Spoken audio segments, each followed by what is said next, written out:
গোপাল মিষ্টি দিয়ে গেলাম আর আবির দিয়ে গেছি, আবির খেলবে কালকে। এই যে আবির, পিসি দেখি, এই দেখো এই যে আবির, আমার বন্ধু বান্ধব নিয়ে কালকে আবির খেলবে। আবির খাবো। হ্যাঁ দাদা, আর আমার ছেলেটা এত কেন ভুগছে, ঠিক করে দিতে পারছো না, শুধু আমার ছেলেটারে ভোগাচ্ছ।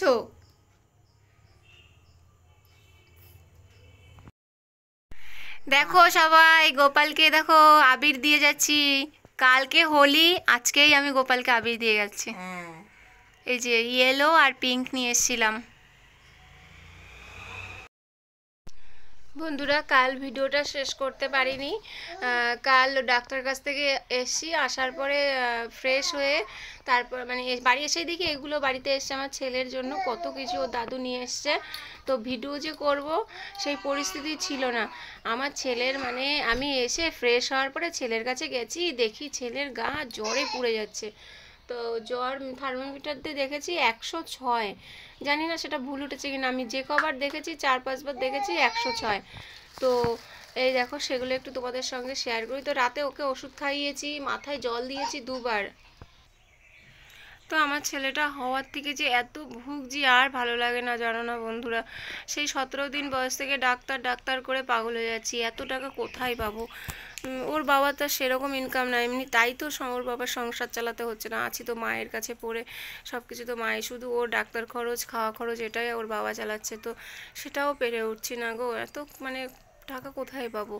2 দিন পর পর ডাক্তারের কাছে যাচ্ছে, আর গেলেই তো 1000 টাকা, গেলেই 1000 টাকা, কোথায় পাবো। আর চিন্তায় শেষ হয়ে যাচ্ছি, কি যে হবে আমার ছেলেটার, শুধু লেগেই আছে শরীর খারাপ। ডাক্তার বলছে অন্য কিছুই না, ঠান্ডা গরমে, কিন্তু ঠান্ডা গরমে জ্বর সর্দি বমি মানে 2 দিন অন্তর অন্তর। এই যে এখন যেমন পুরো গরম পড়ে গেছে, ঠান্ডা নেই, তবুও কাল হঠাৎ করেই মানে সারাদিনও খেললো, সন্ধ্যাবেলায় খেলেছে, হট করেই ওর জ্বরটা চলে এসছে, কেন জানি না। তো তারপরে এই সকালে উঠলো, 5টার সময় ওষুধ খাইয়েছি, আবার 9টার সময় খাওয়াবো, দেখি কি হয়। বিকালে আছে ডাক্তার, সারাদিনটা দেখবো, যদি ঠিকঠাক থাকে তো ভালো, ঠিক না থাকলে আবার তাহলে বিকালবেলায় নিয়েই যেতে হবে। আর বিকালবেলায় এমন জায়গায় ডাক্তারটা বসবে মানে মানে লাইনের গাড়িতে করে যে যাবো, আসার সময় গাড়ি পাবো না, এবার গাড়ি ভাড়া করে গেলে 300-400 টাকা লাগবে। তো এইভাবে না আর পেরে উঠছি না, কি যে করবো, আমার ছেলেটাকে নিয়ে খুব চিন্তায় আছি। তো দেখো যাই হোক, এই যে এই একটা টুপি নিয়ে এসছে, এখানে লেখা রয়েছে হ্যাপি বার্থডে। তো যাই হোক, বাবা তত বোঝে না, তো এই টুপি একটা নিয়ে এসছে, একটা এই পিচকারি নিয়ে এসছে। পিচকারির কি দাম, আমি গেছিলাম গোপালের আবির কিনতে, তো তখন দাম করেছি, তাই দাম শুনলাম, ভীষণ দাম। ভালো লাগছিলো পিচকারিগুলো অনেক রকমের। আর দেখো 4 রকমের আবির, এই যে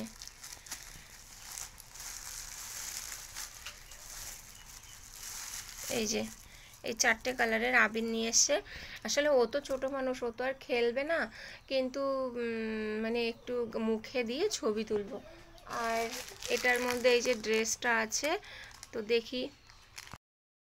দেখো বন্ধুরা, আমার সোনার এটা প্রথম হোলি, ও হোলি খেলেছে, ওকে তো ভিডিওতে নেই না, তো হোলি খেলেছে, ভাবলাম একটু নেই। তো এই যে হোলি খেলেছে, এখনও স্নান করবে, স্নান করবার জন্য ব্যস্ত হয়ে পড়েছে। এই যে জল, দেখো দেখো অবস্থাটা দেখো।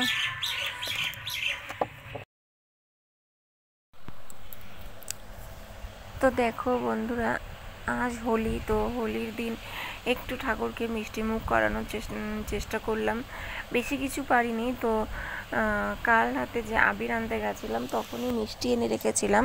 তো আজকে দেখো স্নান করে, ছেলেকে স্নান করিয়ে নিজে স্নান করে তারপরে চলে এসেছি ঠাকুর পুজো দিতে। তো দেখো ঠাকুরকে পুজো দিয়েছি, মিষ্টি নিয়ে এসেছিলাম যে সেই মিষ্টি দিয়েই পুজো দিয়েছি। তো আমার ভিডিওটা যদি ভালো লেগে থাকে একটু লাইক কমেন্ট করে যেও, আর যারা আমার পরিবারে নতুন আসছো আমার চ্যানেলটিকে সাবস্ক্রাইব করে আমার পাশে থেকো। আর পুরনো বন্ধুদেরকে অসংখ্য ধন্যবাদ আমার ভিডিওটি দেখবার জন্য, আমাকে সাপোর্ট করবার জন্য।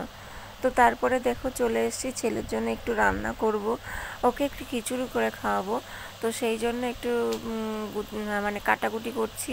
এটা হচ্ছে কুমড়ো, একটু কুমড়ো দেবো, একটু মিষ্টি আলু দেবো, আর 2-3 থানকুনি পাতা দিয়ে দেবো, ব্রাহ্মণী শাক আছে বাড়িতে তাও দিয়ে দেবো, এইসব দিয়ে একটু খিচুড়ি বানাবো। খিচুড়ি করে ছেলেকে খাওয়াবো। তো চলো আমি কাটাকুটি করি, তোমরা দেখতে থাকো। আর বন্ধুরা, আমার বাড়িতে একটা দুর্ঘটনা ঘটে যাবার জন্য আমি ঠিকমতো ভিডিও দেখতে পাচ্ছি না, ভিডিও দিতেও পারছি না, এলবিতে আসতে পারছি না। তো তোমরা কেউ আমাকে ভুলে যেও না, আমার পাশে থেকেও আমাকে একটু সাপোর্ট করো। আর যারা এখনও লাইক দিয়ে দেখা শুরু করেনি তাদেরকে একটাই অনুরোধ করব, একটা লাইক দিয়ে দাও বন্ধুরা।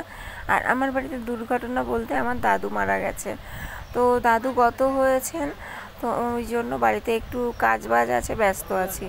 তো ঠিক আছে চলো, এই দেখো সব কাটাকুটি হয়ে গেছে, ব্রাহ্মণী শাক তানকুনি পাতা আমার বাড়িতেই আছে, তো ওই জন্য এগুলোর মধ্যে একটু দিয়ে দিলাম। তো চলো ভিডিওটা বেশি বড় করলাম না, এইটুকুই 6 মিনিটের ভিডিও, কেউ প্লিজ কেটে দেখো না, ফুল ভিডিও দেখে যেও। তো চলো টাটা বাই বাই, সবাই ভালো থেকো, সুস্থ থেকো, আবার দেখা হচ্ছে নেক্সট একটা ব্লগের সঙ্গে।